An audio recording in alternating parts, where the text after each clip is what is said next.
You can't win. Why?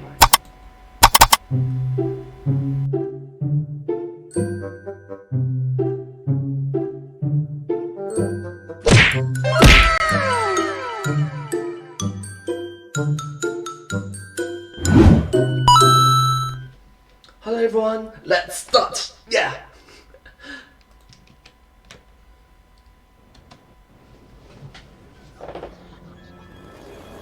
Pizza.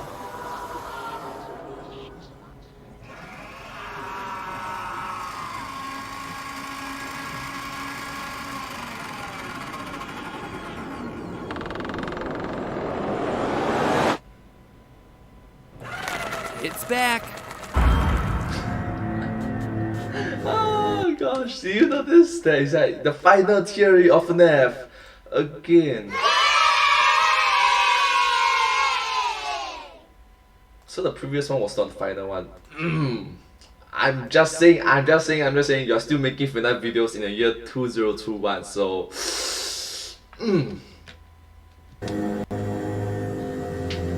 Hello Internet! Welcome to Game Theory, the show that clearly doesn't understand the meaning of the word final. Final! The coming at the end of a series. It's finally over. That is the end. Last FNAF lore theory FNAF is at its end. The end, Final and last. Final FNAF theory. But can you really blame me? These games have confirmed endings in FNAFs 3, 4, 6, and Ultimate Custom Night. It's like Doctor Strange saw 14 million different endings and Scott Cawthon was like, I'll take them all!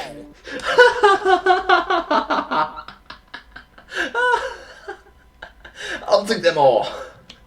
Beginning to think FNAF World's inclusion of FNAF 57 Freddy in Space was less of a joke and more of a preview of coming attractions. So anyway, it's back. Call it whatever you like. FNAF 7, FNAF VR, Help Wanted, MatPat Insanity Simulator.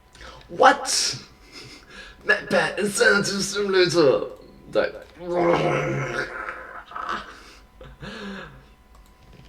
But after a year of detoxing, Five Nights at Freddy's is back with a new official game in the series, and it, more so than any other installment, feels like an inflection point. A game that is simultaneously looking back to pay tribute to where these games began, as well as a game that's looking forward to lay the groundwork for where this franchise is headed. This isn't just some quick VR cash grab for the series, this is a pivotal game in the canon that closes the book on the old lore and also launches us into FNAF the next generation. It seems to answer some old mysteries from the previous games, all while opening up the themes and tone for what's to come. And there is a lot to unpack here. This is, without question, the meatiest game in the FNAF library, which is impressive because it's still a VR title. So let's not waste any time and get started with the basics. Now, in case you don't have a VR headset, I've actually played through the entire game on GT Live, so you can check out all the highlights. No! No!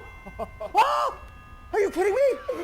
Are you kidding me? Did we do it? And lowlights of my playthrough over there. Hello, boys and girls. I'm here to give you your happiest day ever. Come with me, wayward souls. We've got vengeance to strike. But let me quickly take you through what you need to know for today's theory. In Five Nights at Freddy's Help... I'm sorry, what did you just say? Too long, sorry.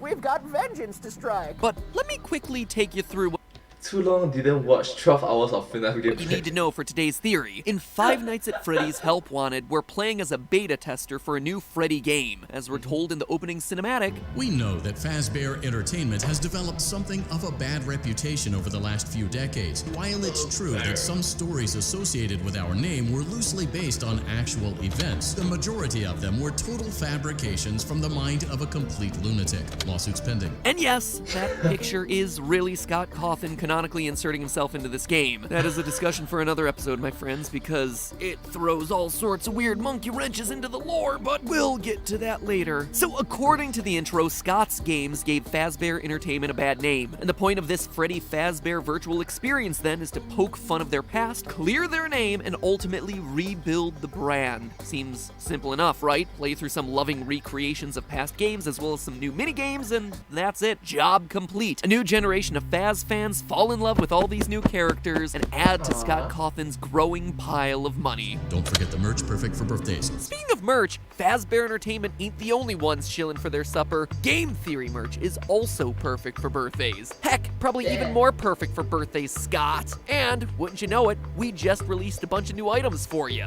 Can't sleep at night because you got some creepy animatronic hanging out in your closet? We've got you covered. The color-changing Game Theory light. It's the perfect way to keep animatronics at bay because it's powered by USB. You don't even have to worry about your batteries running out at 5:55 a.m. Or maybe you're just looking to be the best dressed at your friend's next pizza party. Stay fashionable while making sure to stay out of the employees only room in your new His and Hers Game Theory shirt. A purple Theorist Pride t-shirt for the ladies with the reinforced sleeves and neck, and the Codebreaker shirt for the guys. Asymmetric because I think it's really fashionable in clothing, but also with Easter eggs Benedict built into the design of the shirt. It's a shirt and a puzzle for you to solve all in one. We've also got socks, guys and girls underwear, a jacket, and only a limited amount of everything available. So once they're gone, they're gone. If you're a fan of these channels and all the hard work that we put into each and every one of our videos, and I hope that you can see it, these videos do take a lot of time and effort to put together. Buying socks or a shirt or a jacket is the single best way to support us. So not only are you showing off your Theorist pride, and not only are you getting yourself a piece of high quality clothing, you're also just supporting us and our efforts to really do something better here on YouTube. So with that being said, show off to the world that you actually understand the lore of these games, or pretend like you understand the lore of these.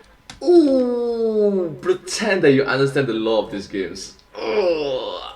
Ouch. Ouch. games by nabbing yourself some new theoryware. Link is right up here, or it's on the top line of the description. Now with that out of the way, back to VR. Playing through the game, it is legitimately impressive. Pretty much everyone here is recreated in a stunning 3D environment. Bonnie, Baby, Funtime Freddy the puppet, heck, even Easter egg appearances by Mini Renas and Lolbit. Characters that most of you watching this probably haven't even heard of before because you have much better things to do with your brain space than I do.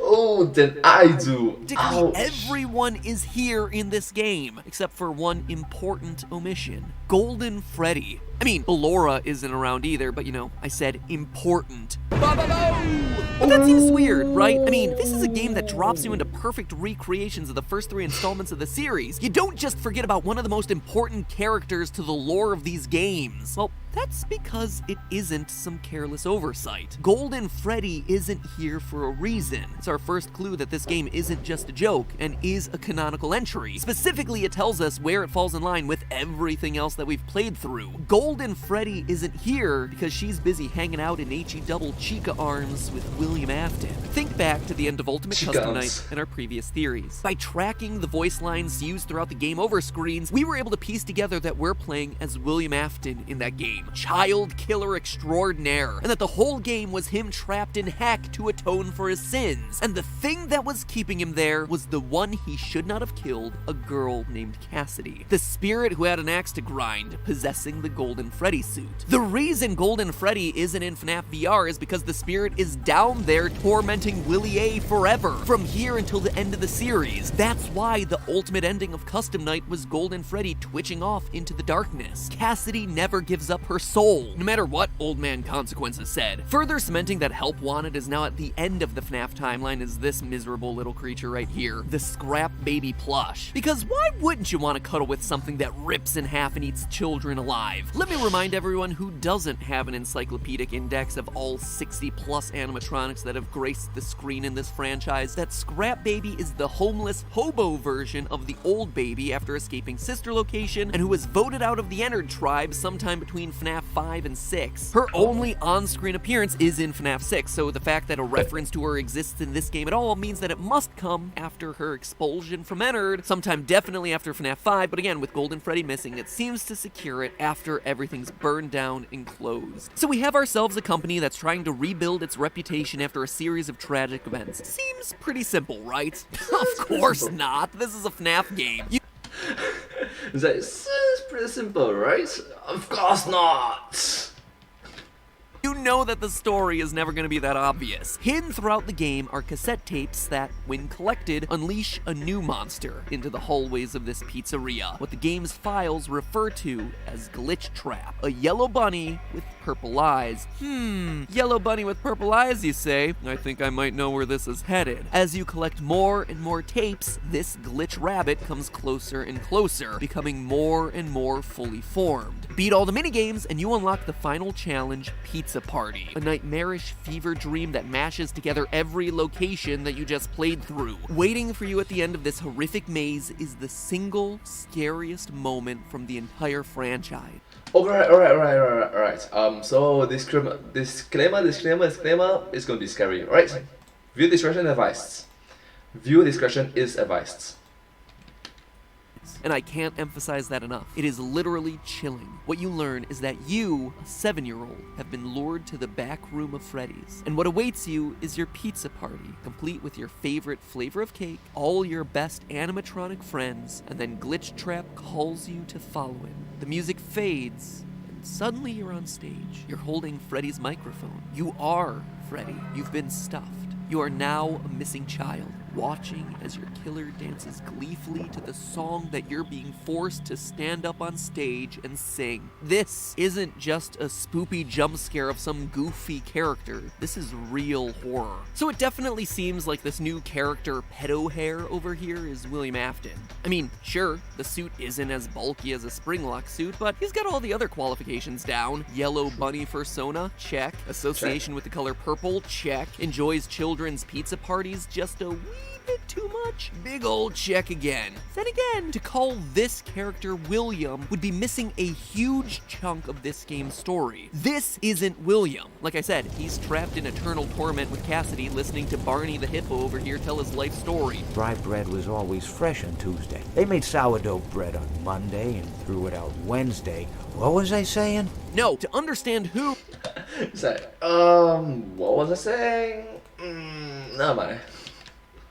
Or better put, what this thing actually is, we need to examine the tapes that summoned Glitchtrap here in the first place. Scattered throughout the various minigames are 16 glitching cassettes left behind by a former game dev, Tape Girl, which, when put together, tell the story of a failing game company, a bit of malicious code, and some very stabby office supplies. We're also introduced to the story of another beta tester, who was in our position before us, named Jeremy, making this the third time that the name Jeremy has appeared in these games, with the first being FNAF 2's Night Guard, and then again on the gravestones in FNAF 6. Coincidence? I think not. The first tape immediately makes it clear we're not picking these up in chronological order. There are more. They may not be in order. Which leaves us the task of shuffling them into some modicum of sense in order to put the story together of what really happened while this game, the game we're supposedly playing now in its final form, was in development. Going through the tapes, I've done the shuffling for you, and I think I've come up with the most cohesive narrative based on the evidence and what Tape Girl actually says. Maybe. She begins by telling us that the game's then playtester Jeremy has been complaining to his manager Dale about nightmares. Except he's not explaining them like they're nightmares, he's talking about them like they're real. He wasn't talking about it like someone telling a friend about his dreams, though. He was pale.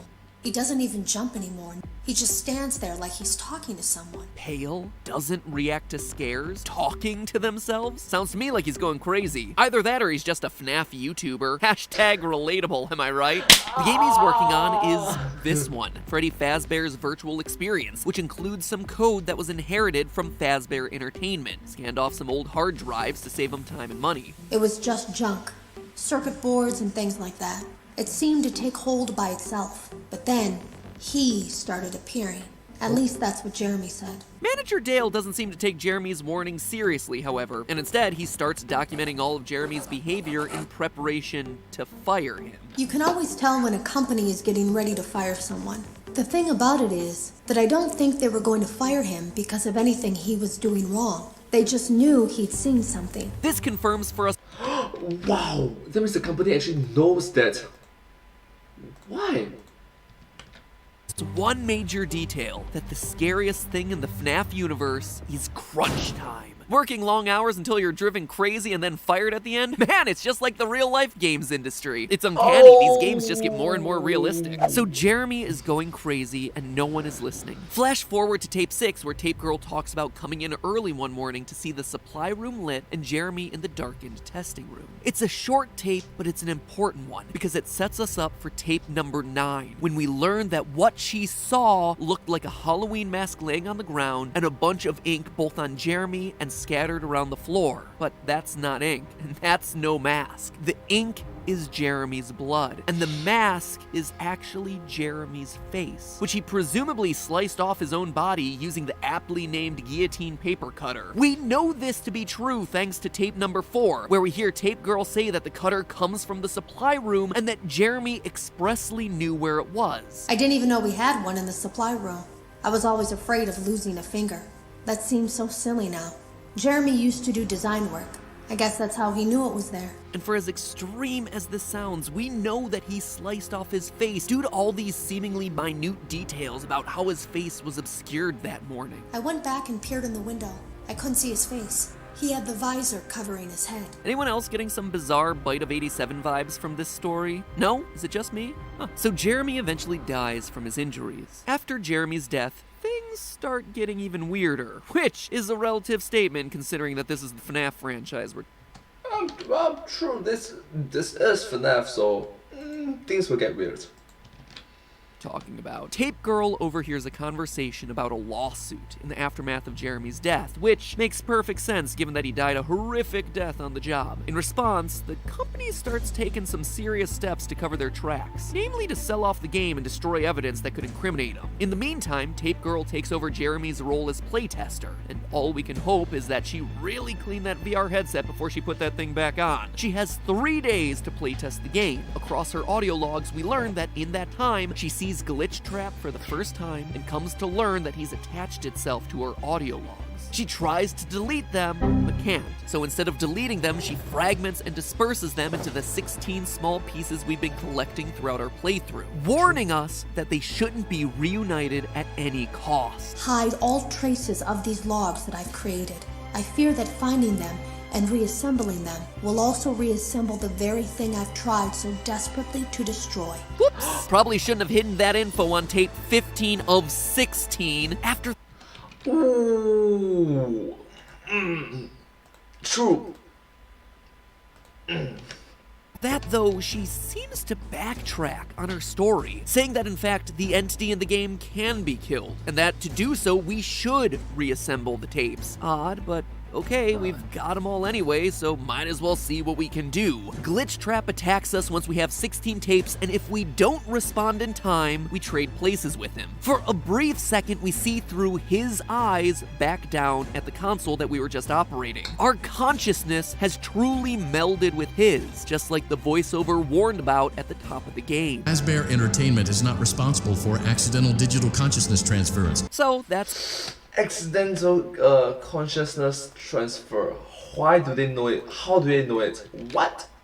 How? Bad ending. But if we do manage to properly follow Tape Girl's instructions as he's trying to mind meld with us, well, he still seems like he escapes. Or at the very least, he definitely doesn't die. This should have been like some Mr. Smith in the Matrix moment where all his code disintegrates or something. But instead, we're trapped on one side of a door in the game. A bloody, hand-printed door with scratch marks clearly showing people stuck in here desperately trying to escape. And we see Glitchtrap practically skipping off into the darkness. This doesn't seem like the ending we should be getting for putting all the pieces of the tape together and following all the tape maker's instructions. That would basically mean that FNAF VR has 3 losing scenarios here. Getting stuffed at the end of the pizza party, transferring consciousness on the home screen, and getting locked behind the door if you choose to follow Tape Girl's instructions. That can't be right. Can it? Well, maybe it is. Maybe that's the point of the game. Maybe we are destined to lose no matter what we do here. I mean, think about it. The canon ending of Sister Location was a bad ending, with Michael getting scooped. The canon ending of FNAF 4 was a bad ending, with the crying child getting bitten. In FNAF 6, you and literally everyone else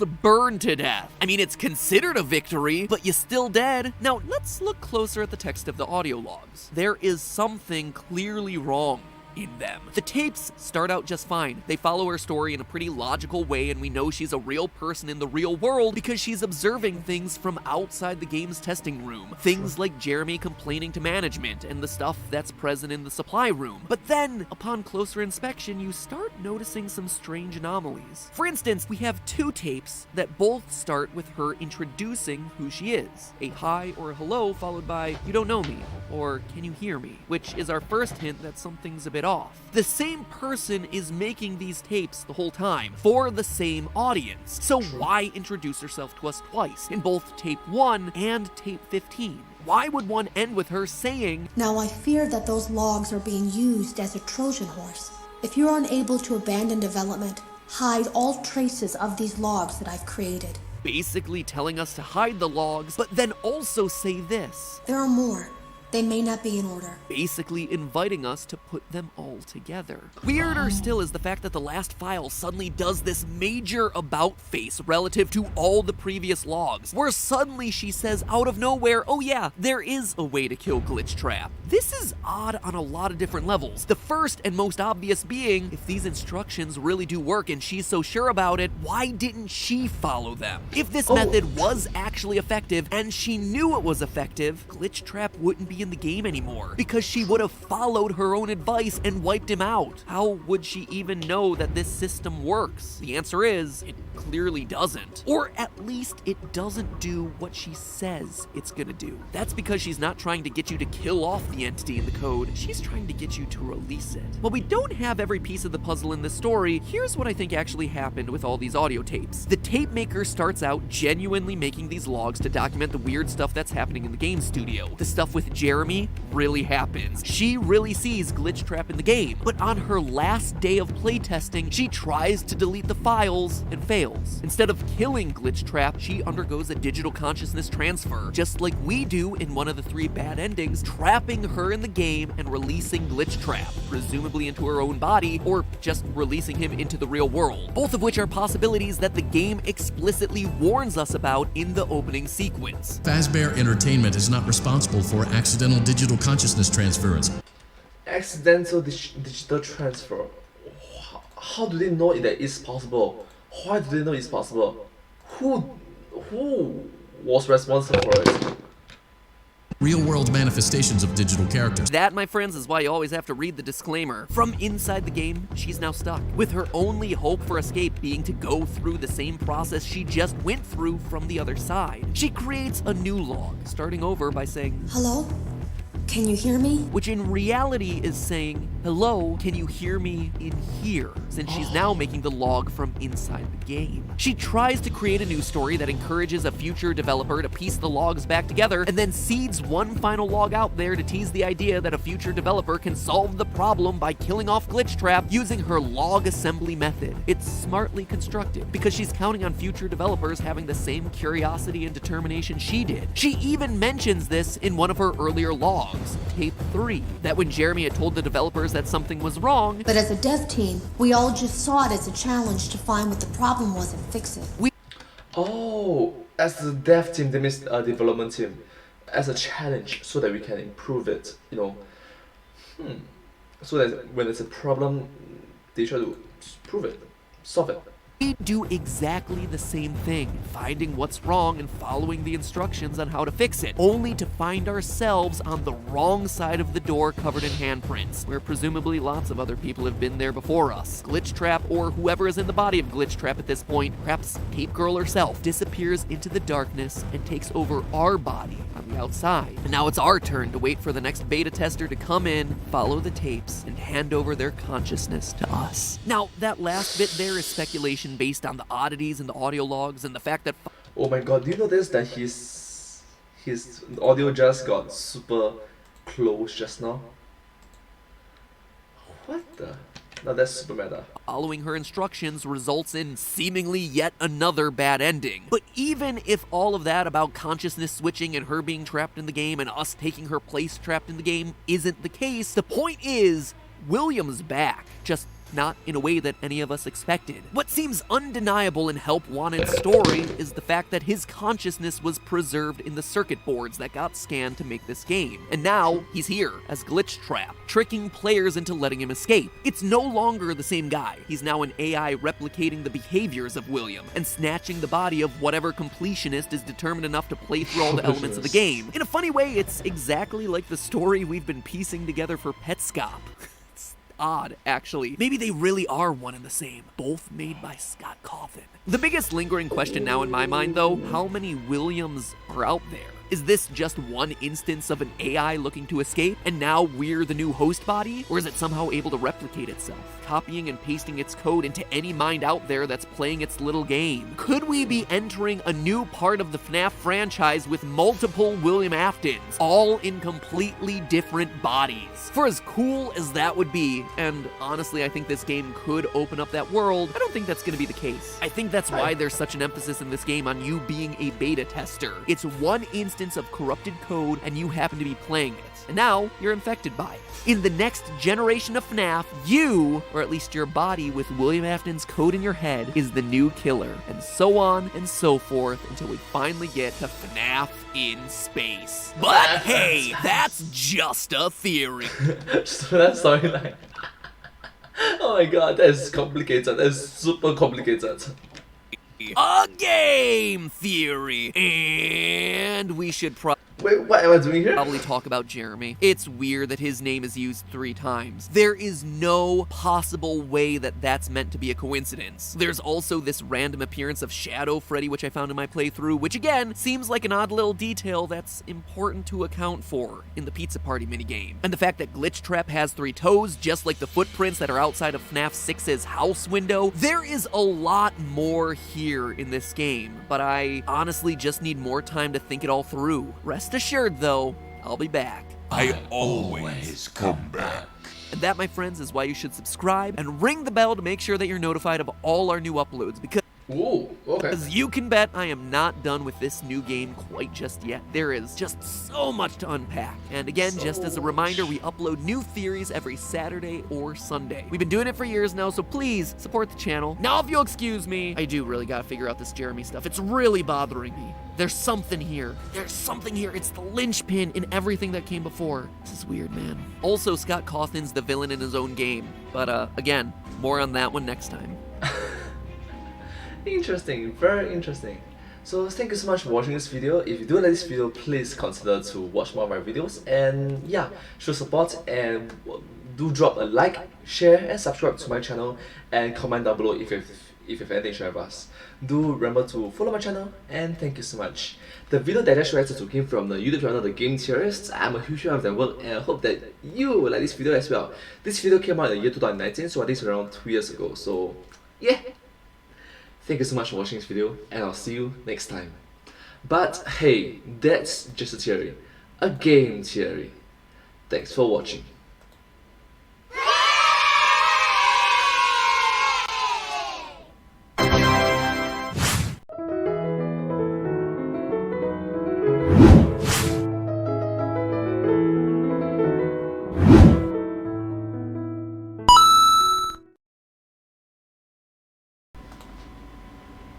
FNAF! Yeah. Subscribe. Thank you.